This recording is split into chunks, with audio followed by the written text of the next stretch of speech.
مفتی امام کا مطالبہ کرنے والے ذرا ایک بار اپنے گھر کی ایوان میں جھانک کر کے دیکھیں کہ جس وقت ہم کسی حافظ صاحب کے راز پیچھے نماز پڑھ رہے تھے اس وقت کے اعمال میں اور آج مفتی کا مطالبہ کرنے کے زمانے میں ہم میں کتنی چینجنگ آئی ہے. مفت میں مفتی کا مطالبہ. بجنور میں 2,000 روپے کے 2 امام تھے مدرسے کے مدرس. 2,000 کے ایک امام ایک 2 نمازیں پڑھاتا, دوسرا 3 نمازیں پڑھاتا. کہ صاحب ٹھیک ہے 2,000 دیں گے. مسجد میں کام چلا, 2,000 میں سے متولی نے کہا 1,000 کم کر دی جائے. بھائی مسجد میں کام چل رہا, دیکھو خرچہ بڑھ رہا ہے. سوال یہ پیدا ہوا, قوم کے سوال کا انداز دیکھیے.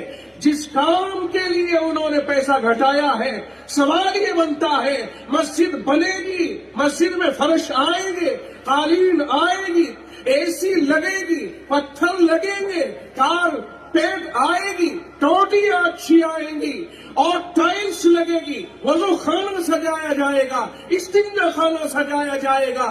تمہارے پیشاب اور پاخانہ کرنے کے مقامات اور ان علاقوں کو سجایا جائے گا. سوال یہ بنتا ہے کہ جو سجاوٹ ہوگی وہ سب آپ نے استعمال کی, امام کو سزا کس بات کی ہے؟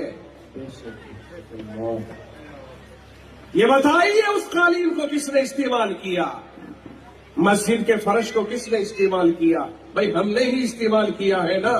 جس طرح مسجد میں 50 لاکھ روپے لگا کے مسجد کو ہم اوپر لے جاتے ہیں, ایسے ہی تناسب کے ساتھ امام کی تنخواہ بھی بڑھنی چاہیے.